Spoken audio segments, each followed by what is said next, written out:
The correction order. The object arrived over Antarctica without entering the atmosphere. One moment, the southern sky was empty. The next, every military radar station from Tierra del Fuego to Tasmania registered something the size of a city hanging 400 kilometers above the Ross Ice Shelf.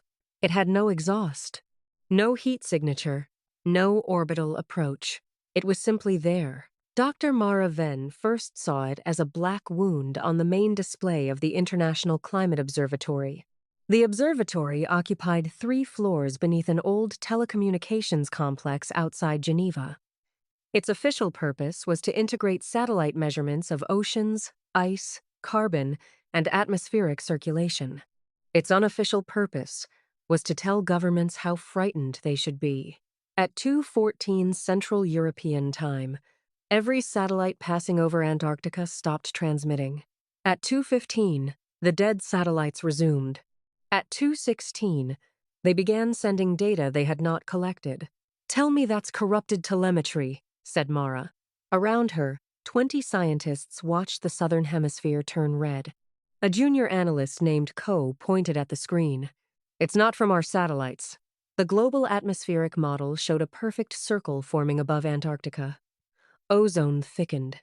Charged particles bent around an invisible boundary.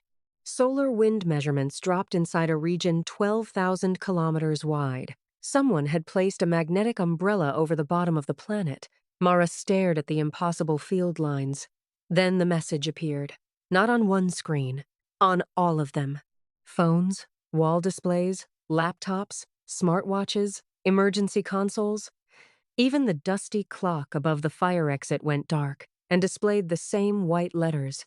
Planetary Development Review. Site. True set.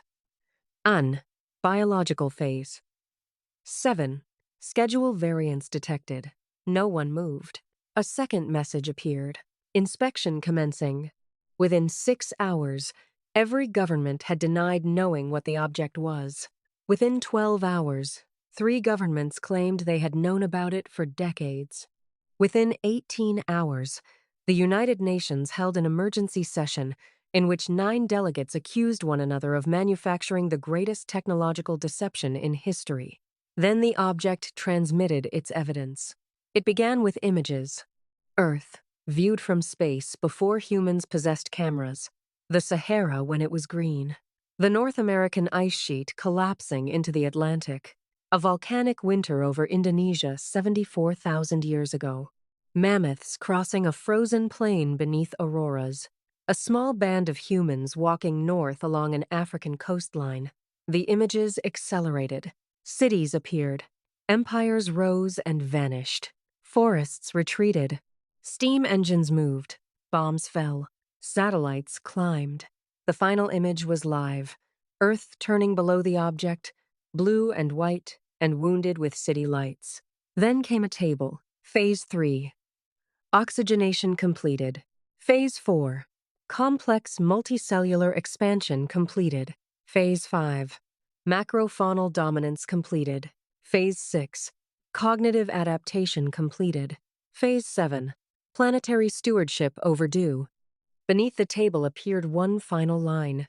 Corrective action pending. The world stopped arguing about whether the object was real. It began arguing about what corrective action meant. Mara had spent 23 years studying the rhythms of ice. She knew that climate did not move smoothly. It lurched, snapped, and reorganized itself. Ocean currents changed. Ice sheets collapsed. Volcanoes filled the sky. Carbon rose and fell. Species spread, adapted, or disappeared. Humanity liked to imagine nature as balanced. Mara knew better. Nature was a collection of unstable systems temporarily agreeing not to kill one another. By the second day of the inspection, she was summoned to New York. The meeting took place beneath the United Nations building, in a room that did not officially exist. Soldiers collected every electronic device at the entrance. Inside sat physicists, generals, linguists, heads of intelligence agencies, and 3 people whose names Mara did not recognize, but whose silence suggested greater authority than everyone else. At the center of the table lay a black metal cylinder. This was recovered in Greenland in 1968, said Secretary General Akande. The cylinder was the length of Mara's forearm. Its surface absorbed the overhead light. Recovered from what? A tunnel beneath the ice. Estimated burial depth corresponded to approximately 120,000 years. Mara looked around the room. You found alien technology in Greenland 60 years ago? We found an object, Akande said. It did nothing. Until yesterday, the cylinder opened. There was no seam. The material simply unfolded like a pupil dilating. A column of light rose from it, forming a globe of Earth. Thin gold marks appeared across the planet. One in Greenland, one beneath the Pacific, one in Siberia, one under the Sahara, one in Antarctica. Mara counted 27.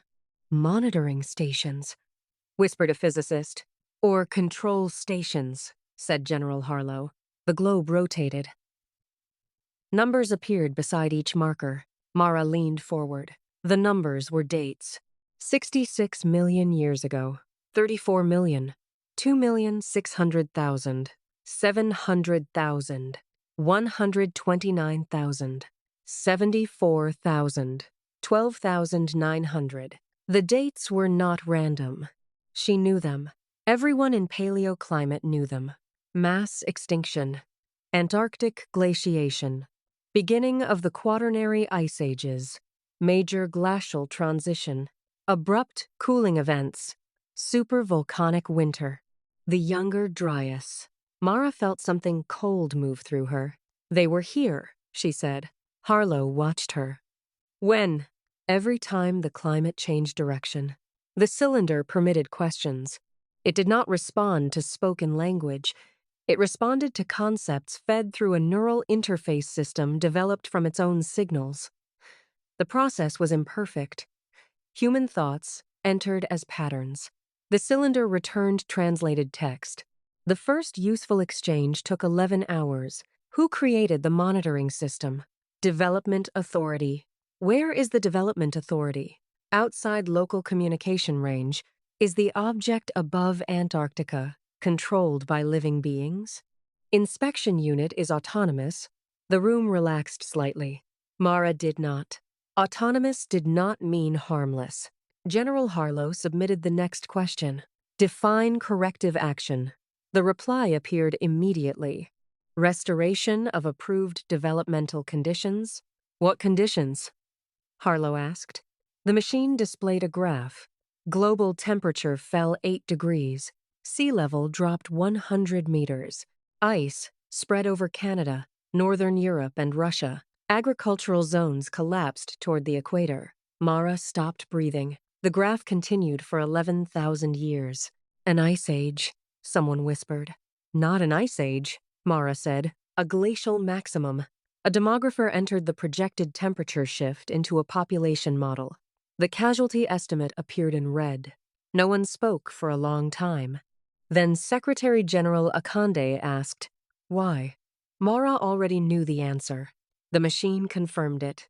Cognitive species failed stewardship transition, atmospheric composition outside approved range, biodiversity loss exceeds variance, resource consumption non-convergent, planetary feedback systems unmanaged. General Harlow struck the table.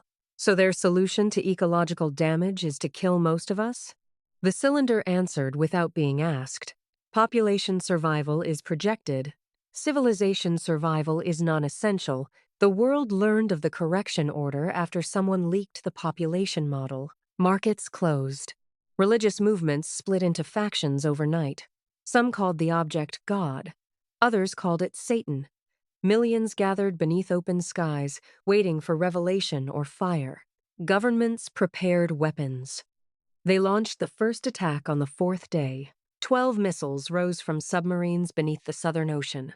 Each carried a warhead capable of destroying a city. The object did not shoot them down. The missiles simply turned. Their guidance systems remained functional. Their engines remained functional. But every missile curved away from Antarctica, climbed into higher orbit, and arranged itself in a perfect ring around Earth. The object transmitted a message. Destructive capability noted. Maturation index reduced. No government attempted a second attack. On the fifth day, the object began constructing something inside the atmosphere. A silver filament descended from orbit over Antarctica. It widened into a translucent sheet stretching thousands of kilometers through the upper atmosphere. Solar radiation measurements shifted. Mara watched the first climate simulations update. The sheet was not blocking sunlight. It was altering circulation, pushing moisture south, thickening Antarctic snowfall, changing the oceans. The correction had begun. Estimated time until irreversible glacial initiation, 83 days. Mara stopped sleeping. She studied the 27 monitoring stations and the dates associated with them. The evidence was terrible and elegant. The object had not caused every extinction or climate change. Most were natural, but not all. At key moments, tiny anomalies appeared. A shift in solar radiation slightly too precise to be orbital. An isotope layer that could be explained volcanically, except no volcano matched it. A methane collapse occurring centuries earlier than the natural models predicted. Nothing dramatic. Nothing resembling a weapon. A nudge here. A correction there. Earth's history had not been written by engineers. It had been edited by them. The dinosaurs had not been machines placed to build the biosphere. They had evolved naturally, but their ending had been approved. The asteroid that struck Chicxulub had been real. Its orbit, however, showed a microscopic inconsistency when reconstructed through the object's gravitational archive. Someone had adjusted it. Not much. A fractional change millions of years before impact. Enough. Mara sat alone in the underground conference room, looking at the words. Civilization survival is non-essential. She thought of all the generations that had believed history belonged to them.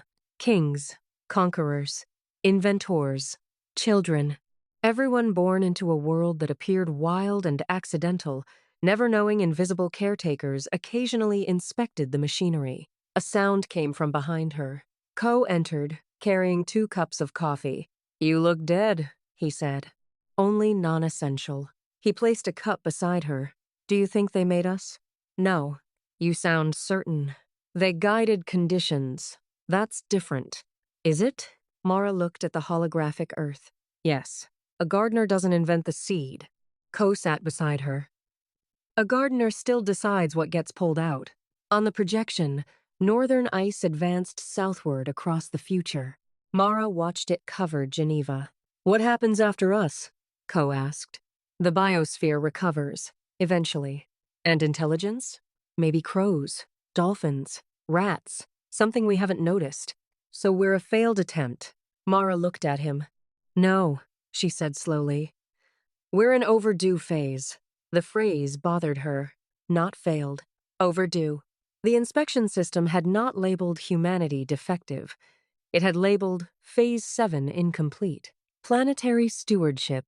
The control of climate, atmosphere, resources, and biosphere. Humanity had altered all 4. Badly, chaotically, selfishly, but undeniably. The engineers had expected a species to become capable of managing an entire world. That capability could not appear fully formed. It would emerge through mistakes. Fire before fusion. Agriculture before ecology. Industry before planetary management. They were judging the transition before it had finished. Mara returned to the cylinder. What constitutes completion of Phase 7? The response filled the wall. Global feedback management, biosphere preservation, sustainable material cycles, atmospheric regulation, extraplanetary industrial capacity.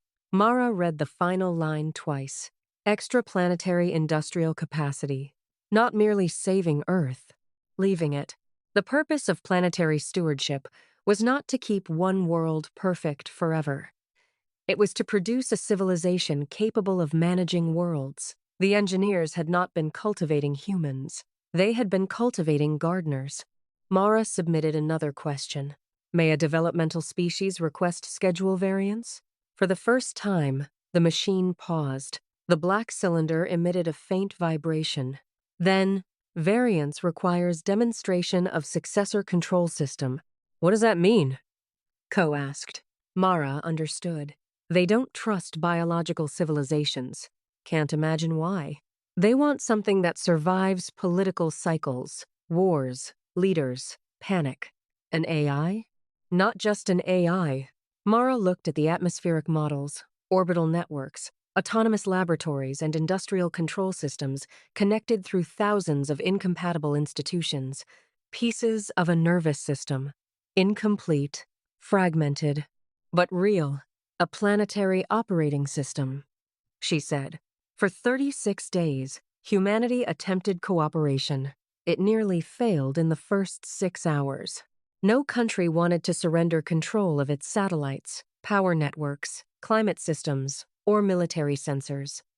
No corporation wanted to expose proprietary models. No government trusted an artificial intelligence trained by another government.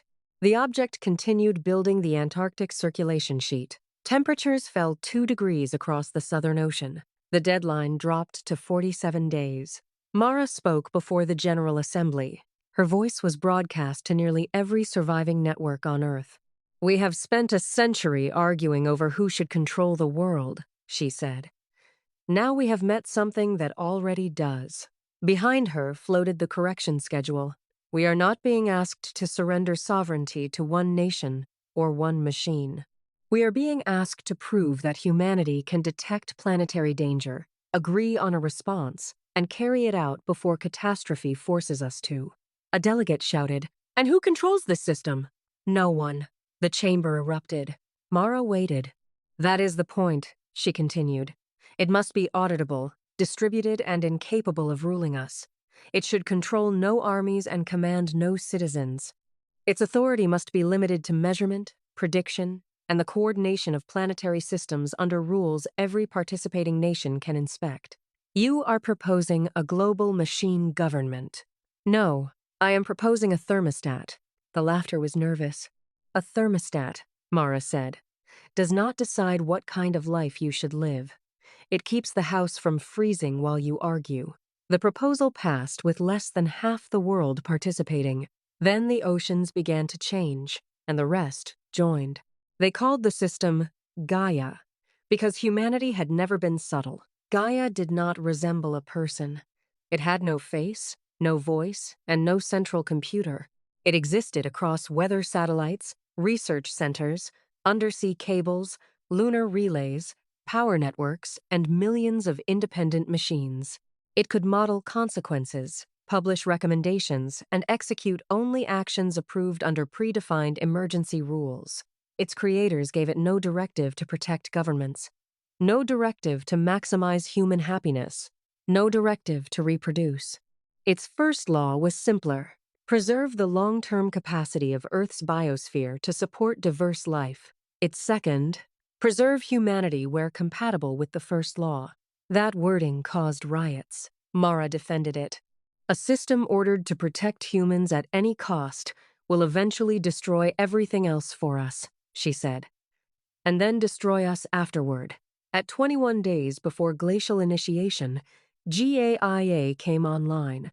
Every screen in the underground conference room displayed a simple status line. "Planetary feedback system, active." The cylinder remained silent. Mara submitted the variance request. "Successor control system present. Request inspection." The Antarctic object responded. "Control system incomplete." The room collapsed into shouting. Mara stood motionless. "What's missing?" Ko asked. She turned to the list.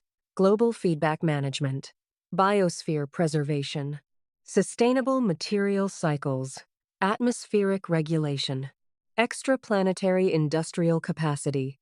There, the final requirement. Earth had satellites and space stations. It had landed machines on Mars. It had returned samples from asteroids, but it did not possess an independent economy beyond Earth. The engineers expected Phase 7 to produce one. "We haven't crossed the threshold," Mara said. "Then we fake it." Harlow replied. "The machine has watched Earth for millions of years. Then what do you suggest?" Mara looked at the object above Antarctica. "Ask for probation." The final exchange lasted 4 minutes. It was witnessed live by 6 billion people. Mara stood before the cylinder, while Gaia translated humanity's entire technological record into the inspection system. Every climate model, every species archive, every nuclear stockpile, every spacecraft design, every atrocity, every rescue, every forest destroyed and replanted, every war, every treaty, every lie humanity had recorded about itself. The cylinder asked one question: why should development continue? Politicians had prepared answers. Philosophers had prepared answers. Religious leaders had prepared answers. Mara used none of them. Because we noticed what we were doing. The cylinder waited. We noticed too late. We denied it. We profited from it. We fought over it. But we noticed. End quote. Still nothing. Mara continued. A stone cannot recognize that it is falling. An animal can feel pain but cannot model the extinction of descendants 10,000 years from now.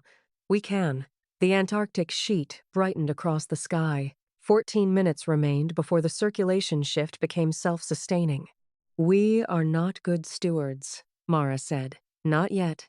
But we are the first life on this planet capable of knowing that stewardship exists. The cylinder opened wider.